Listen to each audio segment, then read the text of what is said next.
73-year-old is about to get abolished as Saudi is opening its door for alcohol. Saudi Arabia is abolishing its Islamic principle for the power, for the politics and for the money. In this video, we are going to discuss about how Saudi is transforming itself from Muslim hub to become a tourism giant as well superpower. Saudi is going through many phases, and today we will briefly discuss what Saudi Arabia is actually doing. Well, first of all, we will discuss Saudi's project. For that, we have to discuss Saudi's source of income. Saudi have two main sources of income. One is the oil, the petroleum that is in preserved form and may end at some point. And other source of income is religious tourism. The holy cities of Mecca and Medina, where Muslim pilgrims arrive to perform their duties like Hajj, Umrah and Ziyarah, the views. And Saudi earn heavy amount of money due to this religious pilgrimage as well the oil. The pilgrimage is getting expensive day by day, so the tourism may be expected to be low. But the oil is a preserved item, and at some point the oil may shrink. So Saudi is forming new ways to earn money, one of which is Neom. In 2017, Mohammed bin Salman, the crown prince of Saudi Arabia, announced the Neom project. Neom is a city located in Saudi's Tabuk province, and it is a model hub for upcoming tourism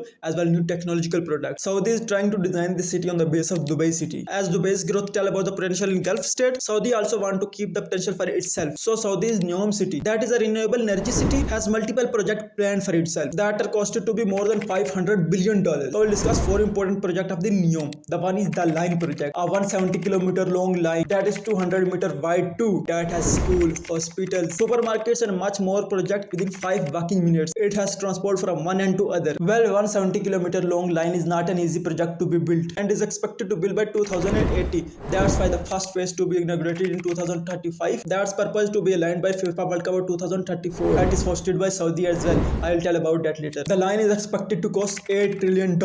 Another project we will discuss is Trojana. Can you imagine snow in desert? Saudi is doing something that. Saudi is forming a snow city in the desert of Tabuk province that will have a ski resort as well many tourism places too, and is expected to host 2029 Asian Winter Games. A beautiful experience for the tourist as snow in the desert. Similarly, another project is Oxagon, a technical hub in Saudi Arabia. The Oxagon is an industrial project in Saudi's Neom city that will be formed on 200 to 250 square kilometer area that will offer research for scientists as well as oceanology, desalination and much more research projects. Maybe they build car, they build mobile phone and main technological products. So this is one of the project that Oxagon, Saudi's main technical project, that purpose to research and make the country's production hub work faster. And our last project will be Sindala, a private island in Saudi's Neom city. As we worked really hard in the line, Trojan and Oxagon, now we need something to rest. That's where Sindala arrives, a private island in Saudi's Neom city that will have a resort, golf club, spa and much more sport facilities to entertain the users. A luxury island may hold billionaires or may hold tourists too. It is a private island, we cannot say anything.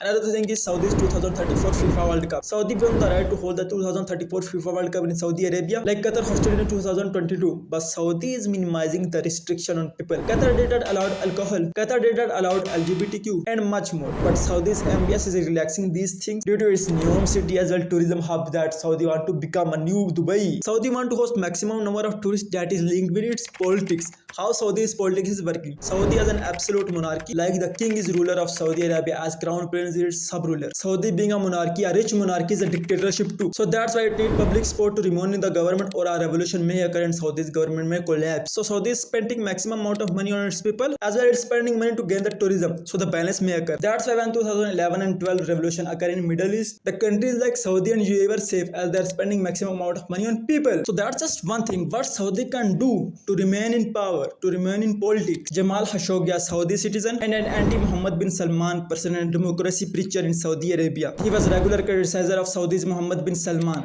so he had to leave the country as he was not safe in Saudi Arabia, so he went to US, but he was still criticizing Mohammed bin Salman, so he needed a document that must be got by Saudi's embassy. So Saudi invited him in its Turkish consulate general, where Jamal Khashoggi went in but never came out. It is reported that Saudi's official has killed him and made pieces of him and disposed him off. Why? He was committing a crime? No, he was just criticizing Mohammed bin Salman and his anti-democracy approach. So Saudi want to remain in power. Why people want to see anti-democracy approach? So we see what Saudi royal family can do for power. They can spend on people as well kill them. Another thing is Saudi's resources. Oil is preserved as I told you earlier. So oil has limitations. Not only in Saudi but our world. That's why you saw world is shifting towards e-vehicles. As well many sources of renewable energy. That's why Saudi's source of income are getting less. That's why Saudi is spending maximum on tourism. As UAE earn a lot from tourism as well Saudi want to do it. That's why Saudi hosted a city called Neom. Neom is a central point in Saudi Arabia as well world and is expected to replace Dubai as technical stopover as it is in the Red Sea as well where it will have an airport,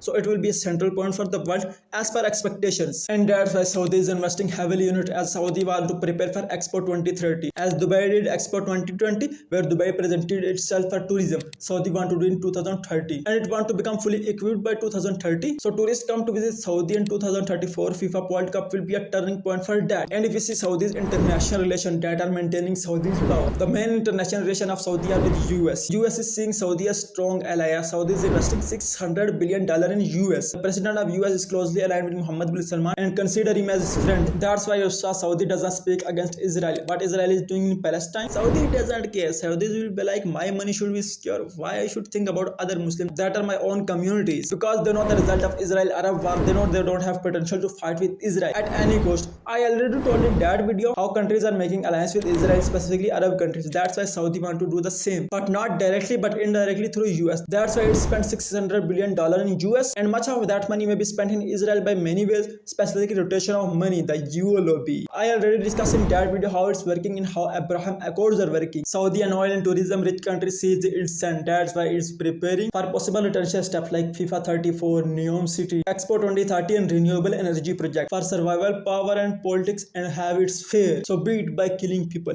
I hope you found this video informative. You can stay tuned for more videos like this. I hope you find this video informative. Thank you for watching my channel, SHAKOLICS.